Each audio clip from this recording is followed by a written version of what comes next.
The wind was hot and dry as it moved across the open land. The sun burned the sky with its bright light, turning the hills golden and red. A young woman named Clara Weston rode slowly on her horse, dust rising behind her with every step. She had been traveling for days, returning to her father's ranch after years away in the city. Her clothes were simple, her hat wide, and her face showed both strength and exhaustion. Clara had left everything behind to start fresh, hoping that the ranch her father built would still be there waiting for her. Clara remembered her childhood in the wide fields, the smell of horses and her father's laughter. Life in the city had never felt right for her. She missed the silence of the open plains, the clear skies, and the sound of the wind at night. She wanted to come home, to rebuild what was left of her family's dream. But deep inside, she also carried a bit of fear. The trails of New Mexico were not safe anymore. People whispered about bandits, thieves, and lost travelers who never came back. Still, Clara trusted her courage. She believed that good hearts always found their way home. It was nearly noon when she noticed another rider far behind her on the trail. At first, she thought it was just a traveler heading in the same direction. But when she looked again, the figure seemed to be following her, slowly closing the distance. She felt uneasy but kept riding. The road stretched endlessly, and the next town was still miles away. Her horse snorted nervously as the stranger's shadow grew closer. Soon, the man rode up beside her. His face was rough, his beard thick, and his eyes sharp. He greeted her with a cold smile. "Traveling alone, miss?" he asked. Clara kept her voice calm and polite, though her heart beat fast. "Just heading home," she said softly. The man looked her over as if studying her every move. He said his name was Jed Riker, and that he used to work near these lands. But his tone carried something that made her uneasy, like a hidden threat behind his words. Clara tried to ride faster, hoping to lose him, but he stayed close. Then he spoke again, his voice heavy with anger. "You're Weston's girl, ain't you?" he said suddenly. "Your father cost me everything years ago. He turned me in when I was young and desperate. Because of him, I lost my freedom, my land, my name." Clara froze. She hadn't expected this. Her father had once been a sheriff who stood for what was right, but she had never imagined that someone still carried that old grudge. "I don't want any trouble," Clara said gently. "My father is gone now. I'm just trying to rebuild the ranch." But Jed's expression darkened. He muttered something she couldn't understand and then rode closer, his anger burning like the desert heat. He said something cruel about revenge, but Clara didn't answer. Her horse began to panic, and before she could react, she felt herself falling hard to the ground as her horse bolted away. The world spun around her. The dry earth scratched her hands as she tried to stand. Her head ached and her heart pounded with fear. She looked up to see Jed still there, his eyes filled with bitter satisfaction. "Now you know what it feels like to lose something," he said coldly before he turned and rode off, leaving her alone in the vast empty land. For a long time, Clara didn't move. The sun beat down on her back. Dust filled her mouth and nose. The ground felt like fire beneath her palms. Her body ached and she felt dizzy and weak. She whispered her father's name, but no one answered. The sound of her horse's hooves faded into silence, and only the wind remained. She closed her eyes, praying that someone would find her before nightfall. Time passed slowly. The shadows grew longer and the air began to cool. Clara tried to crawl toward the road, but every movement hurt. She thought about her father's lessons, how he had always told her to be brave no matter what came her way. "The land will always test you," he used to say. "But if your heart stays strong, you'll survive it." She repeated those words to herself over and over, refusing to give up. As the sun began to set, a distant sound broke the silence, the sound of hooves again. Clara's tired eyes opened just enough to see a rider in the distance. She wanted to call for help, but her voice was too weak. The figure came closer until she could see a tall man on a brown horse, his hat low over his eyes. When he stopped beside her, his face changed completely. He looked both shocked and afraid. He jumped off his horse and knelt beside her. "Clara Weston?" he whispered, his voice full of disbelief. She could barely nod. The man's hands shook as he lifted her head gently. He seemed lost for words. After a moment, he spoke again. "I knew your father," he said quietly. "He once saved my life. His name was Luke Callahan, a rancher who lived not far from there. Years ago, he had been caught in a terrible storm and nearly died near the Weston Ranch. Clara's father had found him and taken him in, nursing him back to health. Luke had never forgotten that act of kindness, but life had taken him down a lonely path. He had lost his own family to sickness and now lived quietly, far from town. Finding Clara there, hurt and alone, felt like fate calling him to repay a debt from the past. Without wasting a moment, Luke lifted her carefully onto his horse and rode toward his ranch. The ride was long, but he held her steady, whispering to her to stay awake. "You're safe now," he said, though he didn't sound sure of it himself. The sky turned purple and gold as they reached his small house by the river. He laid her on a bed, cleaned her wounds, and gave her water. Clara drifted in and out of sleep, hearing only fragments of his voice. That night, Luke sat by the fire, his mind racing. He hadn't seen anyone from the Weston family in years. Seeing Clara brought back memories of the old days, the laughter, the community, the way life used to be before greed and violence spread across the land. He wondered who could have hurt her and why.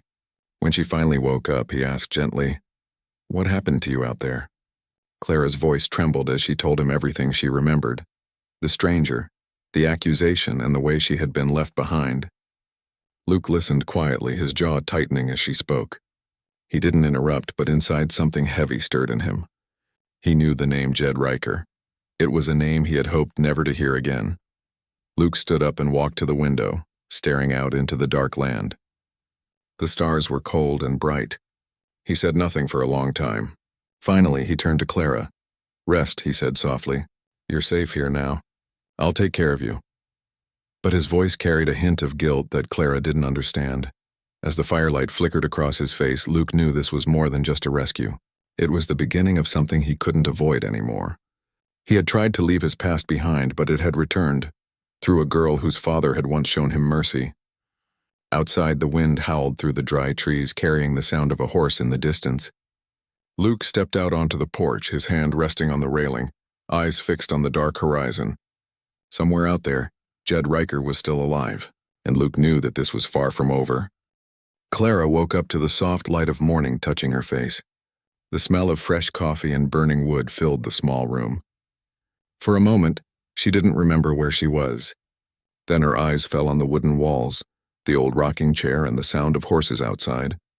Slowly, everything came back to her. The long road, the stranger, and how the rancher had saved her. Luke Callahan stepped inside, holding a tray. "Good morning," he said quietly. His voice was gentle but tired. "You need to eat something." He placed a bowl of soup beside her. Clara tried to sit up, and he helped her without saying much.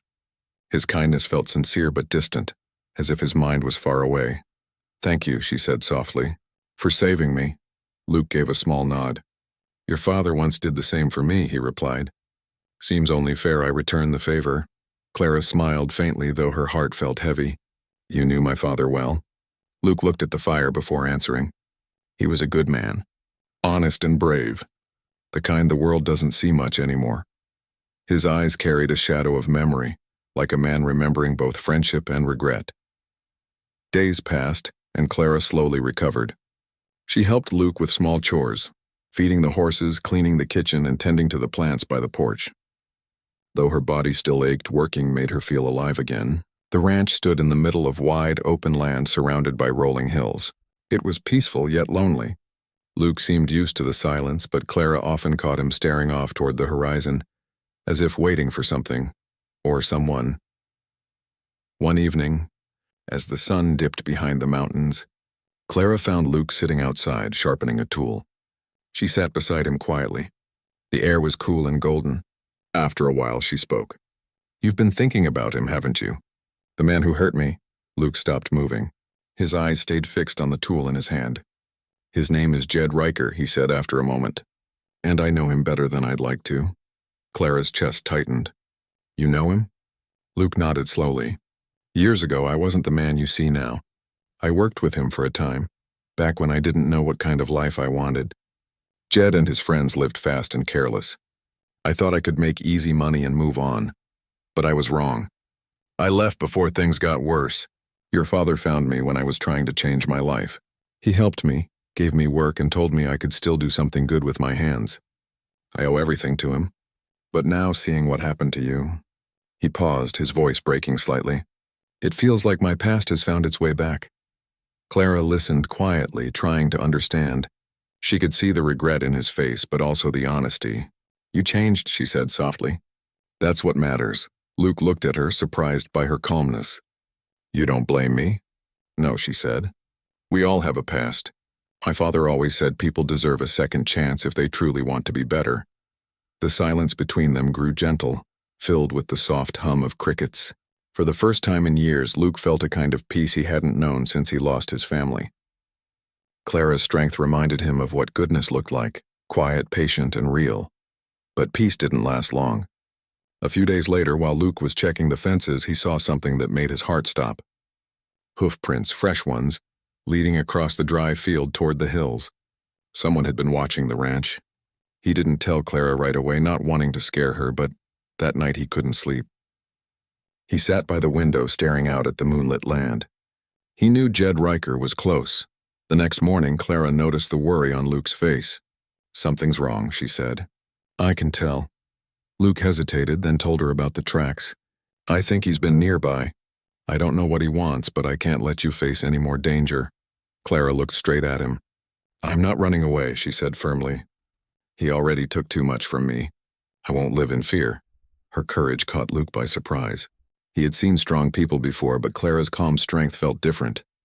It came from pain and hope mixed together. He realized that protecting her wasn't just about keeping her safe. It was about helping her find her power again. That afternoon, Luke prepared the ranch quietly, making sure the horses were secure, fixing the barn door, and watching the road carefully. Clara helped him, though he asked her to rest. She refused, saying she needed to do something useful. Together they worked side by side, the tension hanging between them like a silent promise. As evening fell, Clara went to the porch and looked out across the empty land. The sunset painted the sky in deep orange and red. She thought about her father and how he always faced danger with calm faith. She whispered to herself, "I'll finish what you started, Papa.